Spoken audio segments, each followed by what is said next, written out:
You didn't know what sweetheart meant, asked Human Man. Her reply changed everything. Marcus Chen had always been terrible at timing. He'd missed his graduation ceremony because he'd confused time zones, arrived at his sister's wedding during the reception, and once showed up to a job interview a full day early. So perhaps it was inevitable that on this particular Tuesday, unremarkable in every way except for the burnt coffee stain on his engineering uniform that resembled a distressed octopus, he would accidentally propose to an alien. The maintenance bay of the Endeavour hummed with the quiet efficiency of deep space travel. Marcus clutched his diagnostic tablet and a hastily assembled sandwich, hoping to avoid his supervisor's latest round of productivity assessments. That's when he spotted Zara, the Altarian technician, bent over a quantum resonance calibrator. With the focused intensity of someone defusing a bomb, Zara was different. Not just because she was 7 feet tall with luminescent blue skin and pointed ears that twitched when she concentrated. She was quiet, precise, and had spoken maybe 20 words to anyone in the 6 months she'd been aboard. Her fingers moved across the control panels like a pianist performing a symphony only she could hear. "Hey Zara," Marcus said, attempting casual conversation while hiding behind his sandwich. "Ever think about dating a chronically disorganized human with commitment issues and a legendary ability to burn water?" It was meant to be a joke. Marcus said things like this all the time to the ship's AI, to the suspicious plants in hydroponics, to his reflection while brushing his teeth. Harmless verbal debris scattered into the void of social interaction. But this time, the void answered back. Zara's fingers paused mid-calibration. She turned slowly, her large silver eyes meeting his with the intensity of twin stars. "By your customs or mine?" she asked, her voice carrying the musical quality common to her species. Marcus blinked. Somewhere in his brain, a small voice whispered that he'd just stepped into quicksand.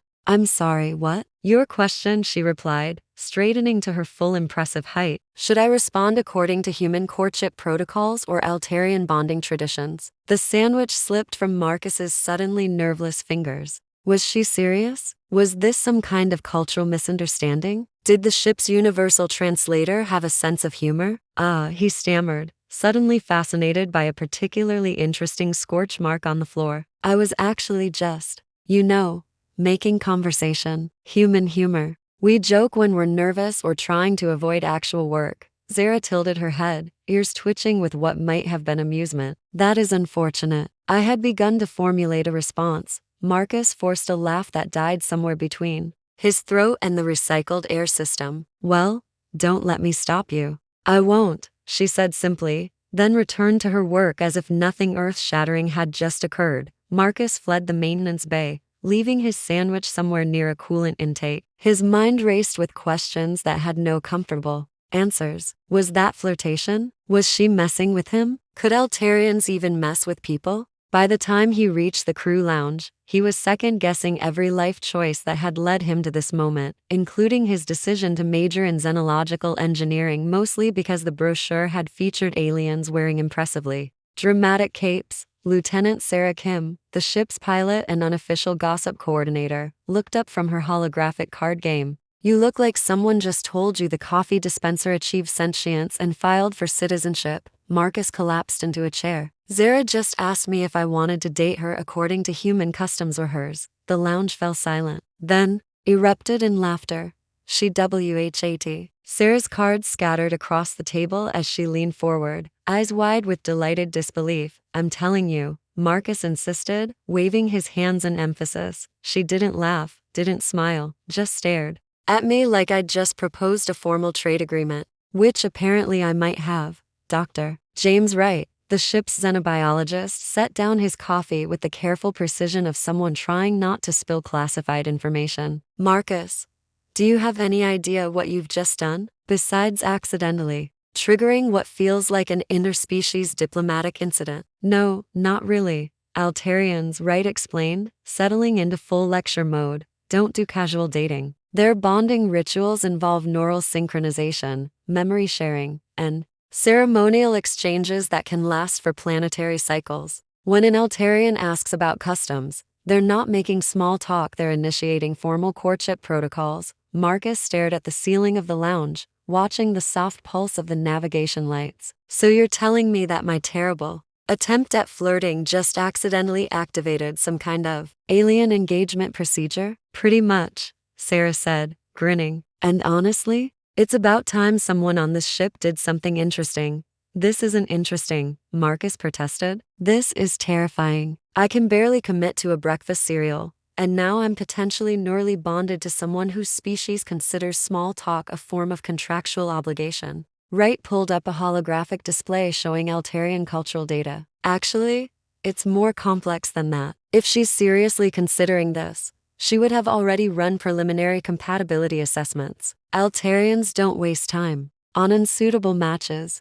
Compatibility assessments? Marcus's voice cracked slightly. She's been assessing me? For months, probably. Wright nodded. They observe social patterns, emotional responses, problem-solving approaches. It's all very methodical. Marcus thought back to the past few months, Sarah's quiet presence in the corridors, the way she seemed to appear whenever he was struggling with particularly difficult repairs, her subtle nods when he managed to solve problems through what he generously called creative chaos. Oh God, he whispered. She's been watching me fail at basic adult functions and somehow decided I was compatible? Altarian compatibility standards are different from human ones, Wright explained. They value adaptability, curiosity, and emotional authenticity over conventional success metrics, Sarah snorted. So basically, your complete inability to pretend you have your life together is actually an attractive quality. It appears so, Wright said. The question now is,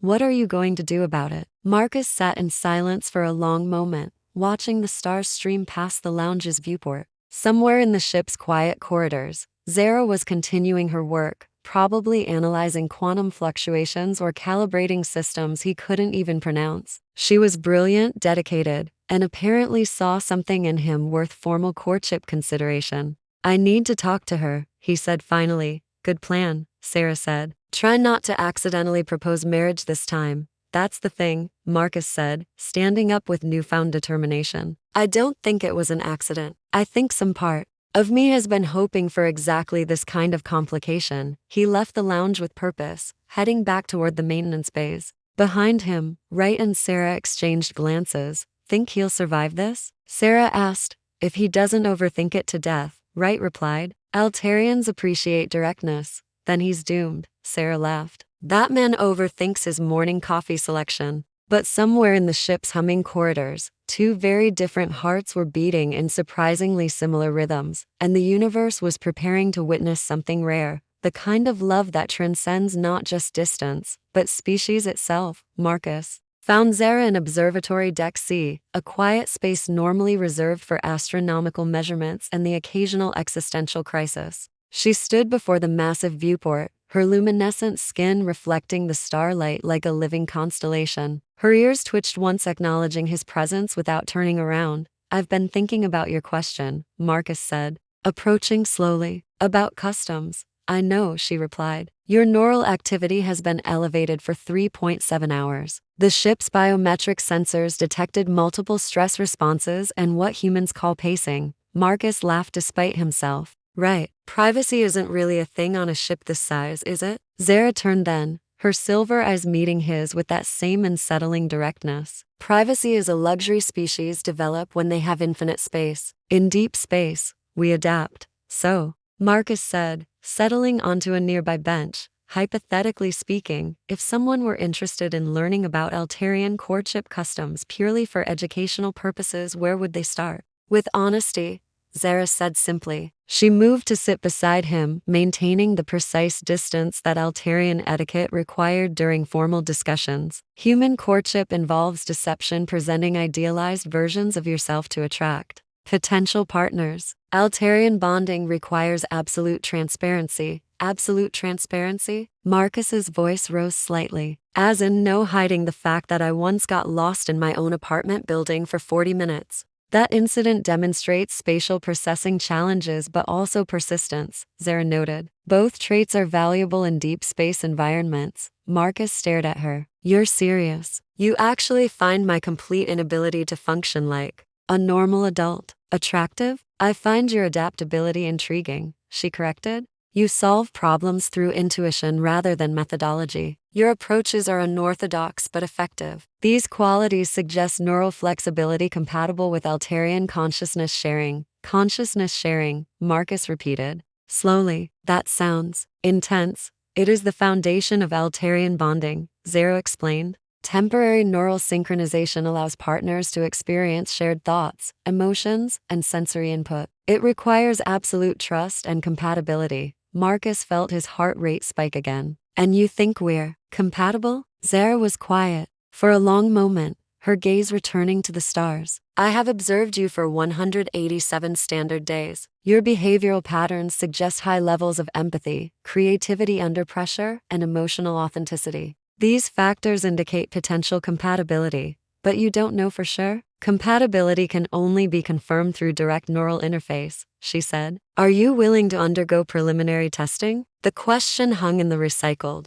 air between them. Marcus looked out at the stars, thinking about the strange trajectory that had brought him to this moment. 6 months ago, he'd been a junior engineer with a talent for accidental chaos and a chronic inability to take anything seriously. Now he was contemplating neural interface testing with an alien who apparently found his disasters charming. What does the testing involve? He asked. Mental synchronization exercises, emotional resonance mapping, shared memory exploration. Zara paused. It is intimate.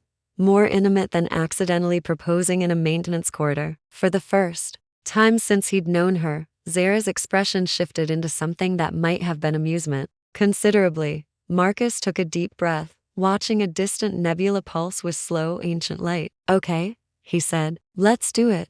You're certain? No, Marcus admitted. I'm terrified, confused, and pretty sure I'm about to discover that my brain is fundamentally incompatible with basic neural interface technology. But I'm also more curious about where this leads than I am afraid of finding out. Zara nodded once, a gesture that somehow conveyed both approval and something deeper anticipation, perhaps, or hope. We begin tomorrow, she said. Prepare yourself for honesty, Marcus Chen. Absolute honesty. As they sat together in comfortable silence, Marcus realized that for the first time in months, his chronic anxiety had quieted. Maybe compatibility was less about perfection and more about finding someone who could see your chaos and call it beautiful. The neural interface chamber was smaller than Marcus had expected, barely large enough for 2 people and filled with equipment that hummed with barely contained energy. Crystalline arrays lined the walls, pulsing with soft blue light that seemed to respond to their presence. Dr. Wright monitored from the adjacent control room, his voice coming through the intercom with professional calm and barely concealed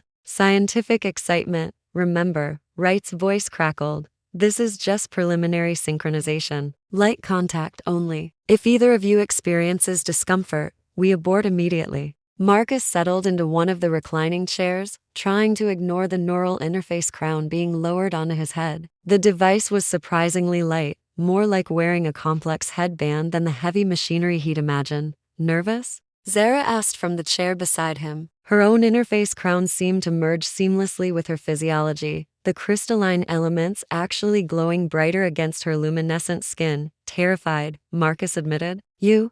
Curious, she replied. I have never attempted synchronization with a human consciousness before. Great, so we're both flying blind. Dr. Wright's voice interrupted their exchange. Initiating low-level neural bridge in 3, 2, 1. The world didn't explode, which Marcus counted as a positive start. Instead, there was a subtle shift, like adjusting the focus on a telescope and suddenly seeing stars that had always been there but never quite visible. Then he felt it, a presence at the edge of his thoughts, careful and questioning. Not invasive, more like someone knocking politely at a door and waiting for permission to enter. Hello, came a voice that wasn't quite a voice, carrying the musical quality of Zara's speech but translated directly into understanding. This is weird. Marcus thought back, then immediately felt embarrassed at how inelegant his mental voice sounded compared to hers. Weird is accurate, she agreed, and he caught an undertone of amusement that tasted like starlight and ozone. As the connection stabilized, Marcus began to sense fragments of Zara's consciousness, not her thoughts exactly, but the emotional landscape beneath them. There was loneliness there, vast and patient as the space between stars, curiosity that burned like a small sun, and underneath it all, something that felt like hope, carefully guarded but unmistakably present. You're lonely, he realized, the understanding arriving complete and without judgment. My species values solitude, she replied, but he could sense the deflection in the thought, the way it didn't quite align with the deeper truth. That's not the same thing. He thought gently. The connection deepened slightly, and suddenly Marcus was experiencing her sensory input alongside his own. The chamber's blue light was richer through her perception, alive with electromagnetic spectra he couldn't normally see. But more than that, he was experiencing her emotional response to his presence interest. Yes, but also something warmer, something that felt remarkably like affection. Then it was his turn to be observed. He felt her consciousness touch the edges of his anxiety, his chronic self-doubt, the way he used humor to deflect from deeper fears of inadequacy. But instead of judgment, he sensed understanding, acceptance. You think you're broken, she observed, aren't I? The thought carried all his insecurity, his certainty that he was too chaotic, too unreliable, too human for someone like her.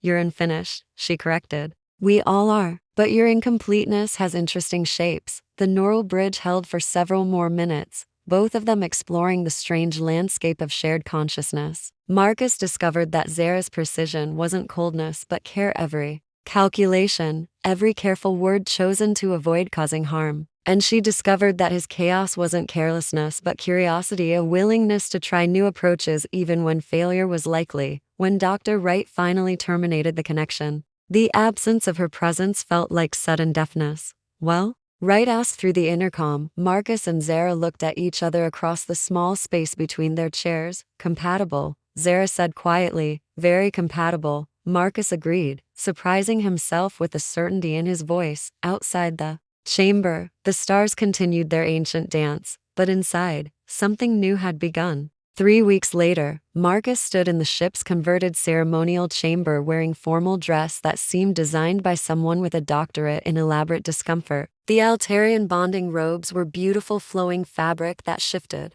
color with his emotional state, currently a nervous blue-green that matched his anxiety. But they were also heavy, formal, and decorated with ceremonial elements that he was terrified of damaging. The chamber had been transformed through holographic projection into a replica of Altarian sacred spaces, crystalline formations that sang with harmonic frequencies, bioluminescent flora that responded to neural activity, and an artificial sky that displayed the constellation patterns significant to Zara's family lineage. Captain Rodriguez stood at the ceremonial platform, having spent considerable time learning the protocols for interspecies bonding ceremonies. The crew filled the available space, from Dr. Wright documenting everything for xenological posterity, to Sarah Kim recording what she called the greatest love story since that human fell for a sentient nebula in Sector 7. Zara entered from the opposite side of the chamber, and Marcus forgot to breathe. Her ceremonial attire was stunning robes that seemed woven from starlight itself, with neural interface elements that created patterns of light across the fabric in response to her thoughts. Her usually practical hair had been arranged in the complex braided style, traditional for bonding ceremonies, threaded with crystalline elements that caught and reflected the chamber's luminescence. She moved with her characteristic grace, but Marcus caught the subtle signs of nervousness, the slight twitch of her ears, the way her bioluminescent patterns pulsed just slightly faster than normal. They met at the center of the chamber, before an altar that held the neural resonance amplifier, a device that would facilitate their permanent consciousness link. You sure about this? Marcus whispered as they took their positions. Are you? She replied, her mental voice already beginning to blend with his through proximity to the amplifier. Absolutely not, he admitted, but I've never been more sure about being unsure of anything in my life. Captain Rodriguez began the ceremony with words in both Standard and Altarian, speaking of union across the vast distances between worlds, of love that transcends the boundaries of species and the limits of individual consciousness. When the moment came, Marcus and Zara placed their hands on the neural resonance amplifier together. The device activated with a sound like crystal bells, and suddenly the careful boundaries they'd maintained during their test sessions dissolved completely. Marcus felt himself expanding, or perhaps Zara was sharing her expansiveness with him. Their thoughts became a shared ocean, their emotions harmonizing into something larger than either could achieve alone. He experienced her memories of home worlds and ancient ceremonies, while she lived through his childhood on Earth, his dreams of the stars, his wonder at finding himself here in this impossible moment. The connection stabilized. Not as a merger, they remained distinctly themselves, but as a harmony. Two consciousness maintaining their individual melodies while creating something beautiful together. When they opened their eyes, the chamber had erupted in celebration. Dr. Wright was frantically taking readings. Sarah was crying openly while still recording, and the captain was grinning as she officially pronounced them bonded according to both human and Altarian law. Later, after the celebration had wound down and the chamber had been restored to its normal configuration, Marcus and Zara stood together at the observation deck, watching the stars stream past. "So," Marcus said aloud, enjoying the way his voice harmonized with her internal response, "what happens now?" "Now," Zara replied, her hand finding his, "we discover what two incompatible consciousnesses can build together, and in the vast darkness between the stars, their bonded thoughts sparkled with possibilities as infinite as the cosmos itself." End of story.